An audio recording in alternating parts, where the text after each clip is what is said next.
How the cornbread hiccup, and I reckon part 2 of all this mess.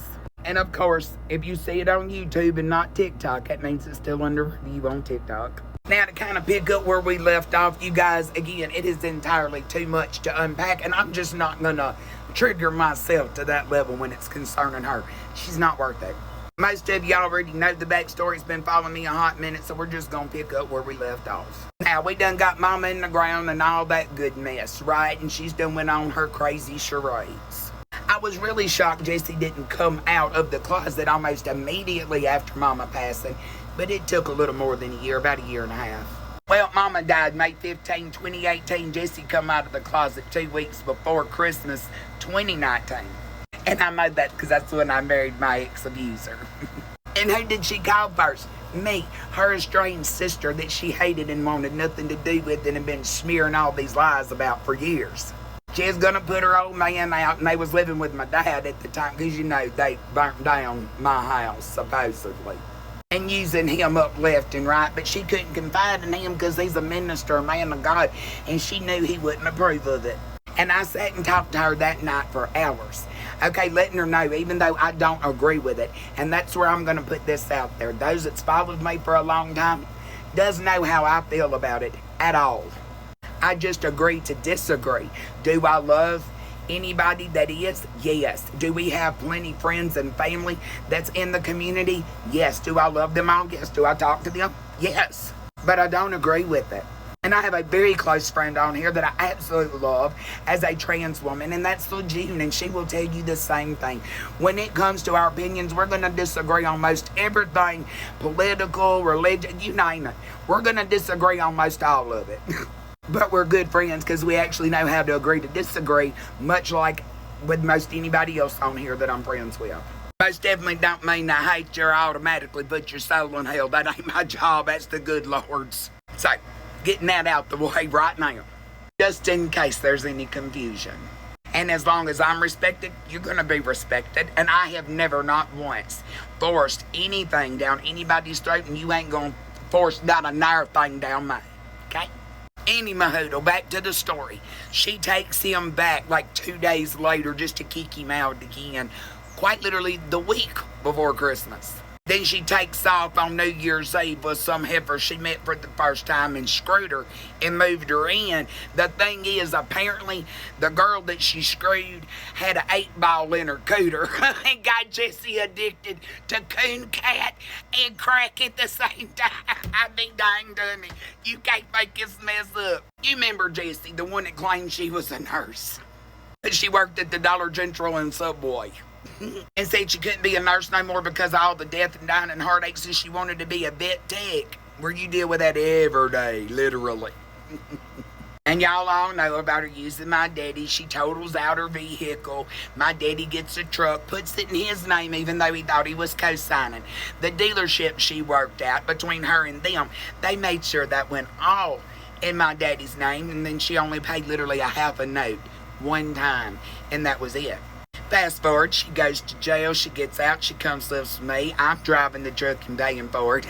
Steals the truck, goes back to my dad's, where she continues to stay yet again, you know, to the man that's homophobic, transphobic, abusive, won't let her eat, won't let her drink, take a shower, that you name it, all the lies she's told on the poor feller. And that's where she essentially hid out until she finished her 6 more months of parole, and then she scooted on right down to New Orleans. You know, to be with Heidi. However, in that 6 months, she done broke up with that old girl from prison. And done slept with probably 30 more since then, and sending me pictures of their naked body the entire time. Even though I have no contact with her and would not respond. And when I did respond, it was to tell her specifically, I don't want to see the field. I don't care if it's a man, a woman who's laying in the bed naked beside you, or has done put all these hickeys all over you, or that you've done put hickeys all over, or whatever. I don't want to see it. It's filthy and it's nasty. But of course, being that big, proud stud she called herself, she couldn't resist. She had to show it off.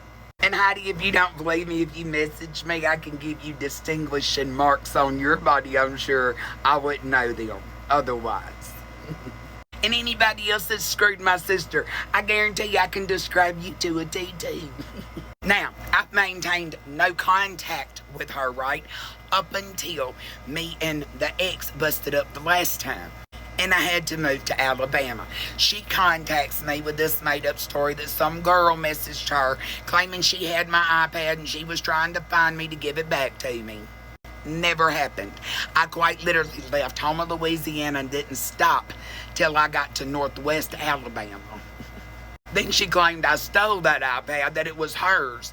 Now, y'all, her ex-girlfriend, one of the ones she was screwing anyway, before she went into jail, sent me all of her old crap.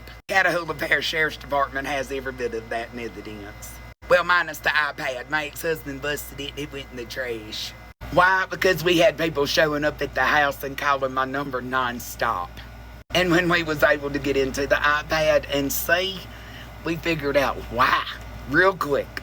So for safety reasons. And you better be glad CPSO don't have that iPad either. I did you a favor.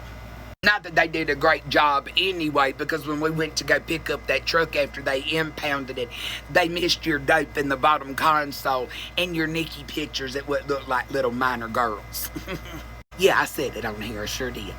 And yeah, your father's seen them too, you disgusting imp. Anyway, hold up. Back to when I'm in Alabama and she comes to me with this made-up story, right? So I tell her a little bit of what's going on. Next thing I know, my Venmo goes off and the heifer sends me $300. I said, what's that for? You ain't never gave me nothing. She owes me thousands. My daddy, hundreds of thousands. A little over 100,000, but still, y'all get the point. So you can imagine I'm shocked. And she says, well, I know you're going to need certain things, and this is to help you out until then. And over the next 2 or 3 months, she sent a grand total, because she was seeing 50, 60 here and there, right? It added up to be right at around $500, which ain't even a tenth of what she owes me. I tell my friend Cindy and Alan that I'm staying with over there, you watch what I'm telling you. She's going to turn around and demand all this back, claim that I asked her for it or claim that it's owed to her somehow. And she did, not long after me and Jamie Davis got together. Why, you might ask? She was doing the same to my father and sending cash out requests, Venmo requests, and PayPal requests. She was desperate. She back on the dope. And I'm pretty sure Heidi, at this point, still gave her some ultimatums about keeping a job, a real legit job, to help pay the bills. Even though on her content, she's making out like she's this big success story after lockup, right? And that she rebuilt her credit from 300 to 7 something in less than a year, or right at a year. Then she went on after Daddy's truck, the one that he bought for her, got repossessed. She bought another one the next day, and then 3 months later, she traded that one in on another one. And in the meantime, bought a $400,000 home. Yeah, credit don't work that way. And I told her that, and I said the only way your credit went up to almost dang near perfect is if you did something illegal. This is where she's a real moron. She thinks that other people are idiots. Every bit of that is public knowledge except for your credit score. And they don't call me PIJing for nothing. And just like you, darling, I know a lot of people, not all over this state, all over the United States. So got to doing some digging. And funny thing, Heidi's business, you know, the counseling business, that's not even in her name because her DWI. Sorry, Heidi, I had to say that. Much less that house you're living in. That's not in your name, Jesse.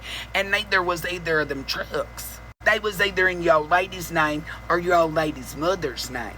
Kind of like her business being in her mama's name, all the way up into Gonzales. Just to prove that, Heidi, wasn't that DWI around 2016 or so, darling? And I'm really not trying to embarrass you. We all make mistakes. See, when you went to applying for all these loans, especially the one against our burial policies that you just screwed me out of, I got a statement in. Guess what it had on there, your credit score? It went right to Diddy's mailbox.